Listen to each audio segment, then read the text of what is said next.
Welcome to Ask Maureen, where we cover historical image analysis, genealogy, and how to work with your family photo collection. I'm Maureen Taylor, the photo detective, and I'll try to answer your questions.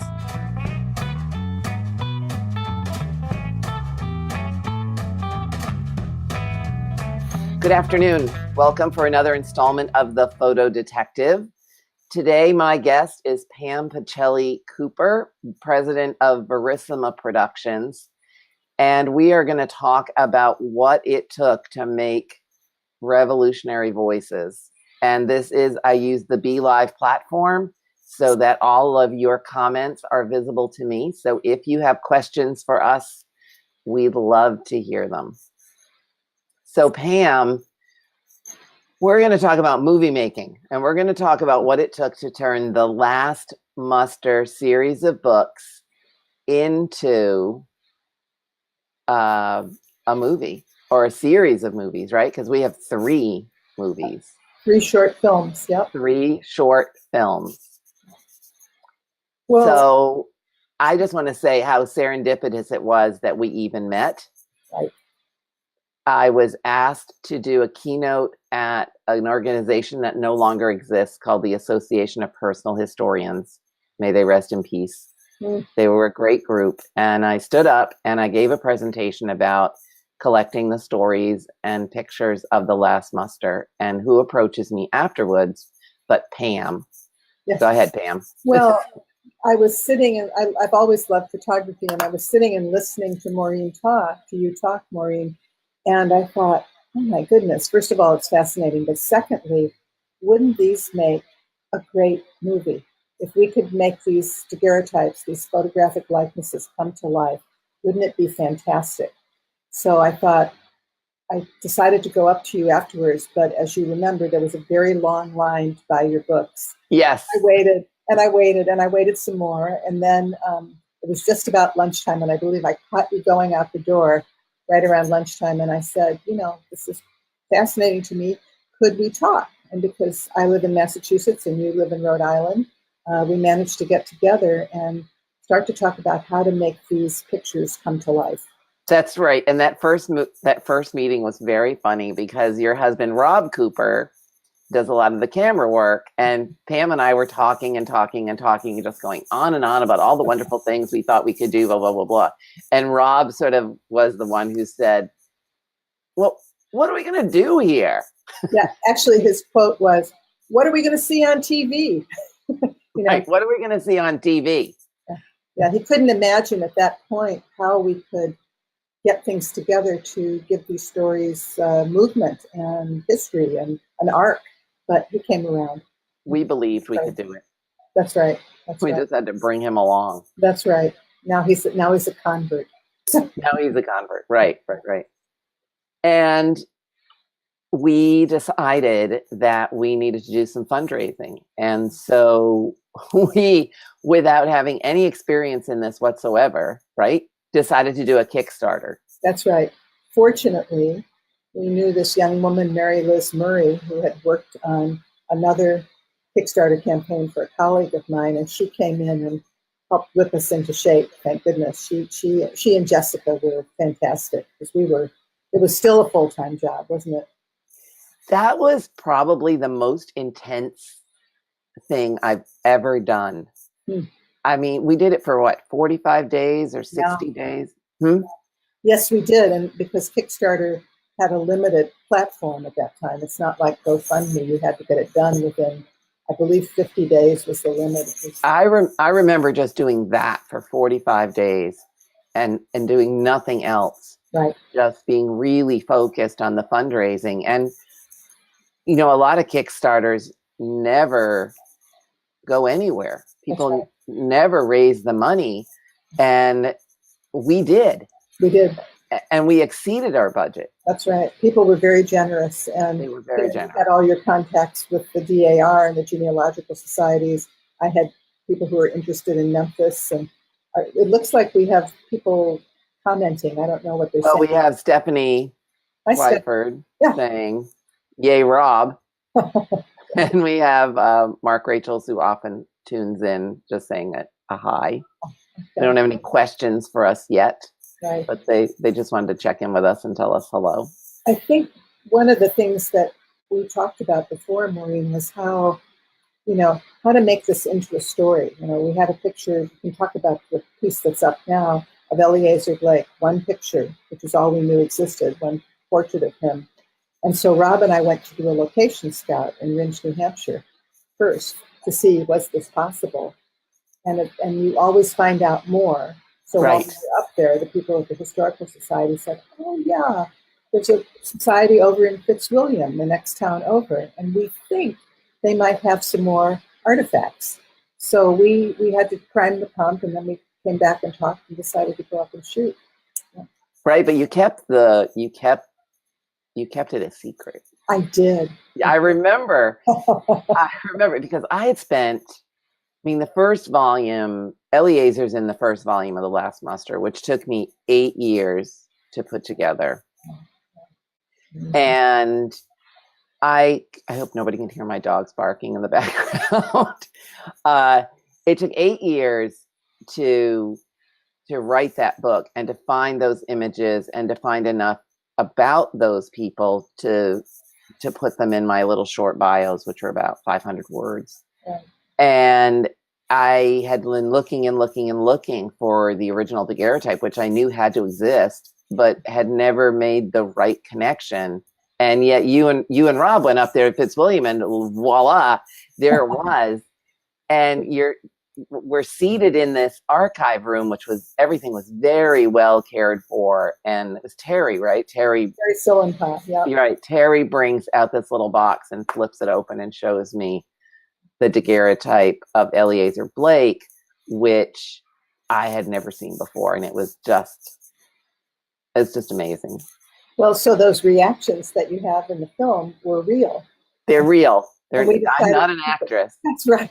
No way. Keep it a little bit of a secret because we knew that it would thrill you. And Terry was so good at, oh, and Maureen, I have one more thing that you might be interested in. Right. One more thing. That's right. And then we were with Carla, mm-hmm. and they bring out the musket. Yeah. Which we now know more about, right? Yeah. Didn't she write to you this week after she saw the film? We know that the musket that's in that episode is the last known existing musket that was in Washington's encampment, I believe in Ticonderoga or somewhere in New York during the Revolutionary War. And there it sits in the Ringe, New Hampshire Historical Society. Another plug for the wonders of small town historical societies. Yeah, I personally can't say enough about small town historical societies and the people who work in them and volunteer in them and the collections that they maintain. The things that they have are undiscovered treasure, as we found out over and over again. Like the 2 volumes, there are 2 volumes of Eleazar's diary journal existing. I guess someone made off with the 3rd one. But since we did the film, they have been they've been transcribing the whole thing. Oh, really? Yeah. Yeah. Oh, really? We have a lovely comment here, Pam, from Deborah Stock. I just watched the Eleazar Blake film. It is wonderful and special for me, as 2 of my Revolutionary War ancestors were also called Eleazar, and now I know how to pronounce their name. Yeah, we were wondering too, Deborah, at the beginning. Right. We learned right along with you. That's great. Right. We have a thank you from someone, Tim McFadden, for our work. There are so many things to talk about. Mm. We did work on this. Oh, hold on. John Crow says, I'm confused about the whole muster, meaning, time frame, etc. So, John, my last muster books actually document, they're images of individuals who lived during the American Revolution, but lived long enough to be photographed. And I'm quite thankful to Kent State University Press for publishing both of those volumes and for then making it possible for me to work with Rob and Pam of Verissima to make this movie. When you approached me, Pam, you said, what are your dreams for this project? And I thought, I'd love a museum exhibit. Well, the Concord Museum in Concord, Massachusetts did that a couple of years ago, and it was amazing to see people walk through and look at those images and think about their own ancestors in terms of, well, are there photographs of them? And then just a year and a half ago, the Museum of the American Revolution in Philadelphia, now if you go through the whole museum, at the very end of the museum is an entire wall of last muster people and some of their first generation descendants. So that's the sort of time frame for the last muster. And we selected 3 individuals to focus on the film. One was Eleazar Blake of Fitzwilliam, New Hampshire, who was at the Battle of Bunker Hill and left a diary. And the other 2, do you want to tell about the other 2 we have? The second one is Agrippa Hull, who was an African-American freeman, lived in Stockbridge, and he was an aide-de-camp to Thaddeus Kosciuszko and worked with General Patterson. And I won't say too much more because we're releasing the rest of that. We're releasing that film next week. And the third one is a woman, Molly Ferris Aiken, a Quaker woman. And she came to Maureen via, at that time, a very young man who sent a photograph, a daguerreotype of her. And that has borne a lot of fruit. And that you'll see that in about 2 weeks, right? The 20th. Right. We can't let you in on all their secrets. But I will say that the Molly Ferris Aiken piece, to actually be there in her town with so many of the things in her life still standing, was quite the experience. At some points, I think we felt like she might just walk right out of that meeting house. That's right. And for Agrippa Hall, I personally, he's one of my favorites. I shouldn't have favorites, right? It's like my children. I shouldn't have favorites in the last muster volumes, but I do. I have people in those volumes that have very deep, rich stories that I think of the volumes as a call to action. Like if you've got a student who needs to pick a Revolutionary War person, use the basis of what I did to go further, to figure it out, to find more, like Rob and Pam did, just deepening our understanding of these 3 individuals. And I think you'll be stunned at what we were able to find about the other 2. If you're amazed about Eleazar, wait until you see Agrippa and wait until you see Molly Ferris Aiken, which we went all over the place for Molly. One of the things, Maureen, that I think I've shared with you, we've each been getting separate commentary about the film. And 3 people so far have said, wow, we would like to use these in our school system to teach both about the history of photography and to teach about what people went through as common people during the Revolutionary War. And the idea that you can see somebody, you're looking at someone who lived 250 years ago, to me, it's still astounding. To me, it's still astounding. And I'm working on volume 3, and it's still astounding. I keep thinking, how many of these people actually sat for a picture? Right. I'm Does not that sure clarify for you, John? I think he's still there. Yeah, he may still be there. Mm-hmm. And we want to just talk a little bit about, you emailed me this week and you were saying, what are we going to talk about? And you mentioned how when we were shooting the Molly Ferris Aiken piece, which actually we shot in Dartmouth, Massachusetts, Pauling, New York, and York, coastal Maine. Mm-hmm. So we went to 3 different locations. That one was quite complicated. Right. And you and Rob got up at before dawn. Well, we can say that one of the families came in the mid-1600s, and we wanted to get the feeling of what it must have been like to see a sunrise down in that part of the Cape area. So we knew someone who owned some land there, and they let us get on their sort of unblemished land at sunrise and wander out into the weeds. Lucky we didn't get any tick bites or something like that.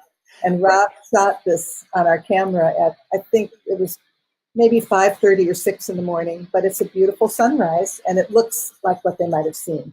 That's part of what you do to make the story work. That's right. And we met But I can remember being totally paranoid about those ticks when we were in the cemetery. I was just spraying the bug spray all over me. And you're in all white. Yes, and I'm in all white for a reason, because I wanted to be able to pick them off. But we met some amazing individuals, and each segment is dedicated to someone. You know, it took us 5 years to get to this point, to finish it. And in those 5 years, we lost people. And Pam, do you want to talk about who these films are dedicated to? Yes, so the first film, which you have access to now, is dedicated to Kenneth Raymond, the gentleman who was handling the musket in the film. And he unfortunately passed away just this June. So, and the second film is dedicated to one of the descendants of Agrippa, or actually the woman who's the genealogist for that family, who passed away last year. It takes a long time to finish these films, and this is what happens if you know, because it does take a long time. And the third film was to a gentleman who did a lot of organizing for the Pauling community, for Molly Ferris Aiken, and he was very ill even when we met him. And so the film is dedicated to him. Fortunately, wives, husbands, partners are still around to enjoy it. So yes, but this happens, you know, Maureen, in a lot of the films that Rob and I do. You know, that's why we want families to preserve their histories, because if somebody's 75 or 80 and you don't get the story, in a year it can all be over. So that's right. We got the stories when we did, right? Right. So Pam, I know who you are, and I know about Verissima Productions because we've worked together now for 5 years. But I'm not sure other people know exactly what you do at Verissima Productions and why I would decide to work with you. Well, essentially, we preserve lives, we preserve stories. We're very interested in historical films, so we've made a lot of films about family histories and organizational histories, but they're all from the point of view of creating a story, creating an arc, and preserving that story for the future. And what we call it, creating a correspondence for the future. We've made some broadcast documentaries, and I was trained as an oral historian, and I was also a history teacher. So I wish I'd had films like this to put in my classroom instead of those films with the serious people talking. And right. And I also do. One of the most fun things about this was that we had to write the scripts for Maureen. And in our work, we have to listen to the person who's going to be our talent. And so one of the challenges, it was actually a pleasure, was listening to you and making a script that sounded like your voice and not like you were reading some foreign language, basically. And that was fun too. You did an excellent job with that. Yeah. I felt very comfortable recording the narration for the 3 films. And the narration is important, right? And narration is important. We need you to live, right? Right. I was like, the weeks before recording, I was like, if you have a cold, don't come near me. Don't, if you're sick, stay away. We have this one day, and it took us forever to get that appointment and to line everything up. And I kept thinking, let's not get sick. Let's not make it happen. So if you want to see the film, you can go to, if you go to my website, maureentaylor.com, under projects, and use that link, El Revolutionary Trio. Right now it's just Eliezer Blake, but in a few days we'll have Molly Ferris Aiken up, and then actually Molly's last. We'll have Agrippa Hall and then Molly Ferris Aiken. Mm-hmm. And then all 3 will be there. And we have an extensive list of contributors, people who donated all kinds of things, money, of course, to support the project, but also time and expertise. That's right. And so we had how many? 426, something like that. More than 400 individuals, which stunned us, helped us make this film. And while we couldn't run all the names in the credits, we have a place for them. I think I'll put it on my website on that page. We'll put a wall of honor on that page. You know, Maureen, going back to the films and the effect that they have, you haven't yet mentioned how some people have been coming up to you and saying, I am a descendant of one of the people in the last muster. That's right. That's right. So just this past year, suddenly people have started coming up to me at conferences and saying, they like look at the book on my table and then they say, I'm a descendant of, and they flip open the book. So I'm not a filmmaker, Pam, but I use this little program called Animoto, and I think, you do it too. It's a great program to create little videos, right? So I've been recording people at conferences when they come up to me, and I have them pose with their descendant and tell me the story of what it meant to them to open the book and find a picture of their ancestor that they did not know. They did not know the picture existed. And so that's a little series I have going on social media if anybody wants to check that out. And just after we put this film up, I think you sent it to me, Maureen, somebody who is a descendant of Eleazar Blake's son, and that part of the family, said she learned a lot about the Rindge and Fitzwilliam families, and she knew more about people who moved elsewhere. And that was so cool, because we didn't know that before either. Well, there's going to be more discoveries, I think. Yeah. And, right now, I think we're looking for a venue to have a public program where we show all 3 films and actually have a question and answer with the audience to talk about how we were able to do this, because turning a nonfiction book into a documentary is a lot of work. Yeah. I mean, that's what we haven't talked about yet, is how you have to take the pieces and string them together into an arc or a story. You might have 10 artifacts, but unless you try to move them through time. For instance, Eleazar started out not in Rindge, but in Wrentham, Massachusetts. Right. And his diary talks about marching into Boston from Wrentham. If you can imagine that, I couldn't do it, and what he saw the Old South Meeting House being turned into a riding stable. Yes. And he writes about it, and you see it in the film. And then we don't really know exactly why he moved up to Rindge and then his other family on to Fitzwilliam, but that's the kind of thing you can do more research on. I'm sure we could find out. So we had to place it so that we began it with what was happening to him at the time and where did he go. That's why we went to Fitzwilliam, because his descendants ended up there. Oh, Deborah wants to know, how did we choose which people to make the films about? How did we choose? I think Molly and Agrippa were clear cut. Yeah, that's you right. had to have them. We wanted a woman for sure. We wanted a woman, and I love that story, her story. And I'm not giving you a spoiler if I tell you the story, which is someone sent me, Tyler sent me the image, but also sent me this Aiken family newsletter from the 1980s. And for the first time, someone had written about what Molly's supposed exploits were during the American Revolution as a young Quaker woman.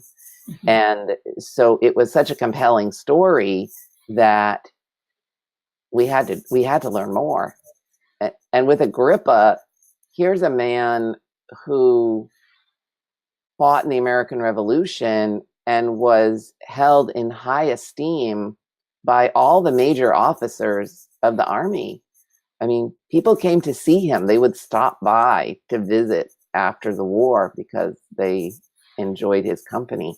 And there's a portrait in the public library of him. Now, Eleazar, I can't remember how we picked Eleazar. I can't remember either. There's 150 people in the books. How did we pick Eleazar?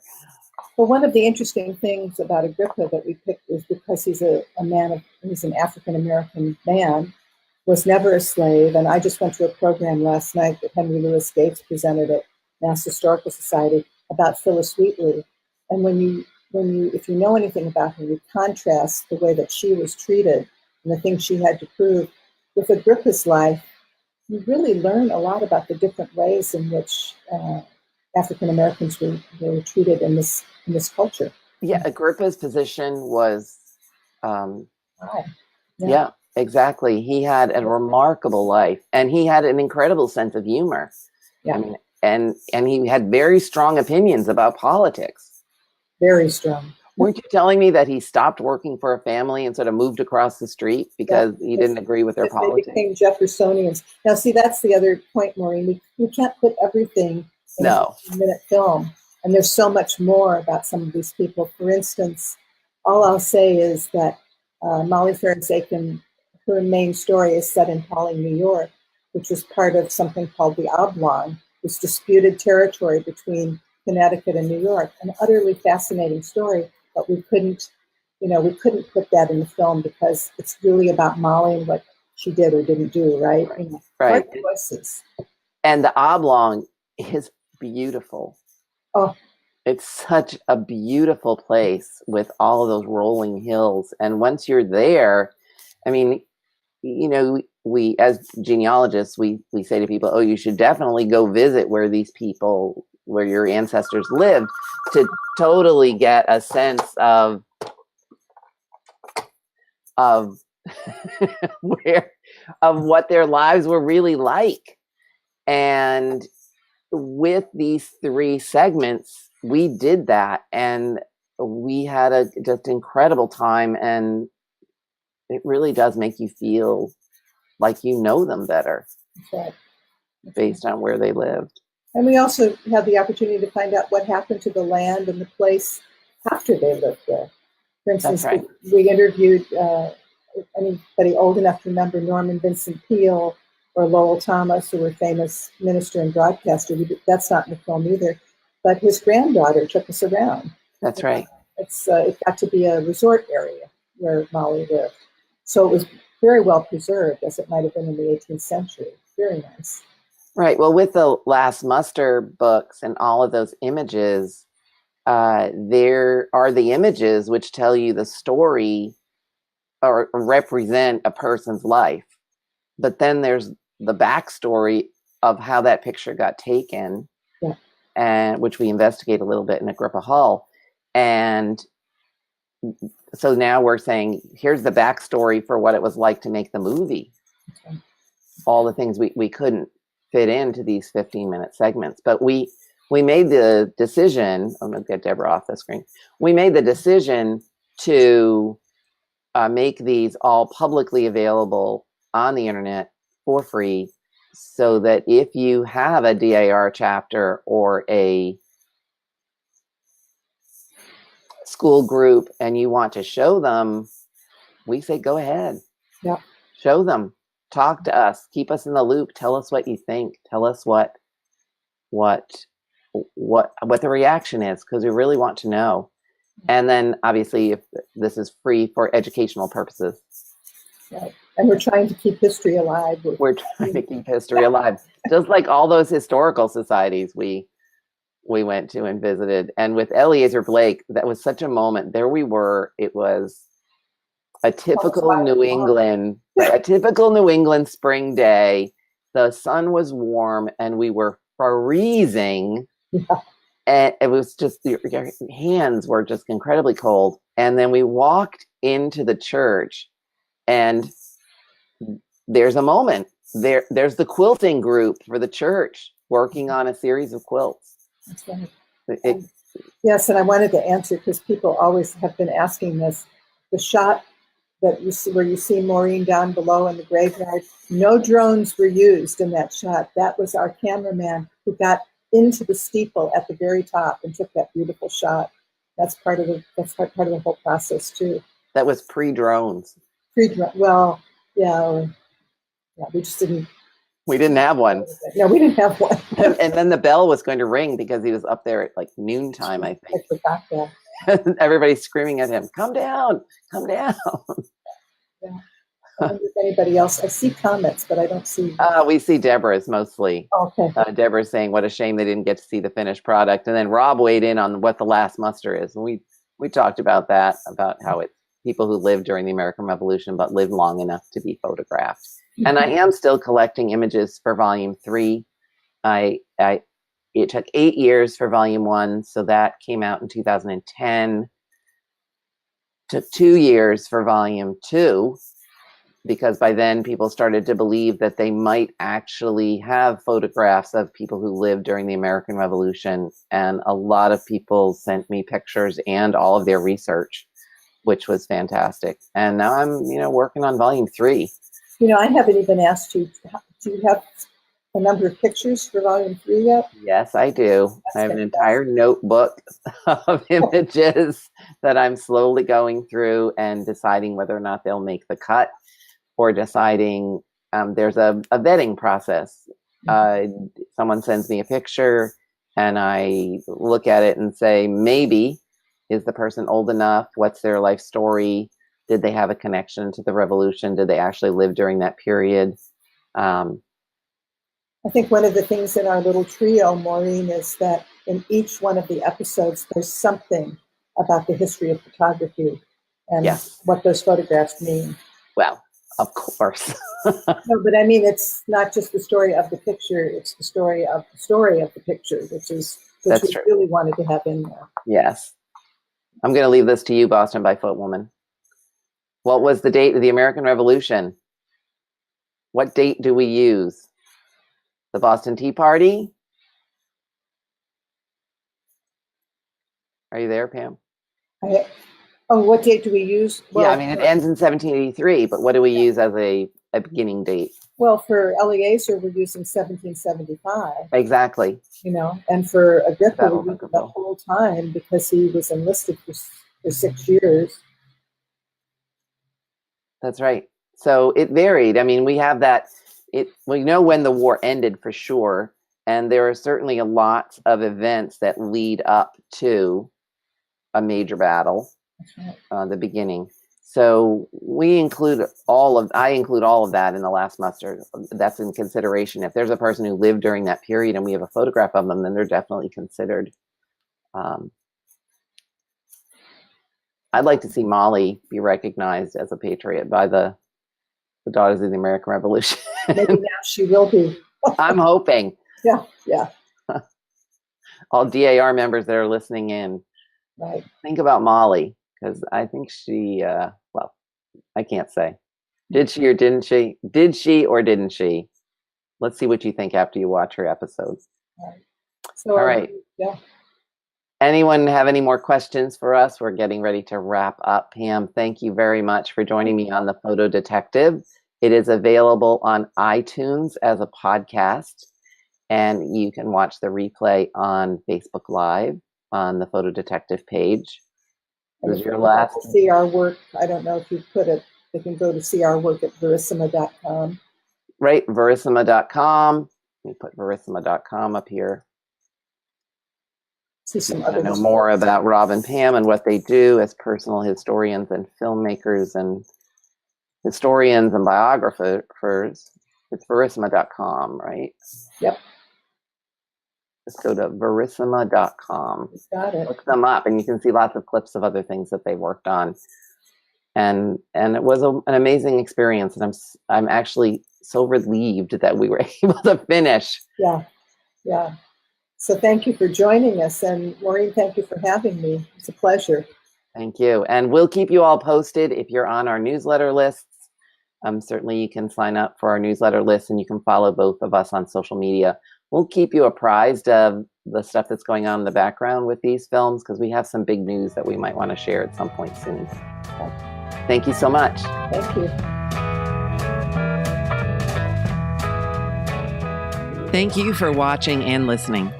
You can submit your questions for future episodes using the Ask Maureen button on maureentaylor.com or through any of my social media contacts. You can find me on Twitter and Instagram as The Photo Detective, and on Facebook at Maureen Photo Detective. I hope you'll come back for the next show. Don't forget to send me your questions.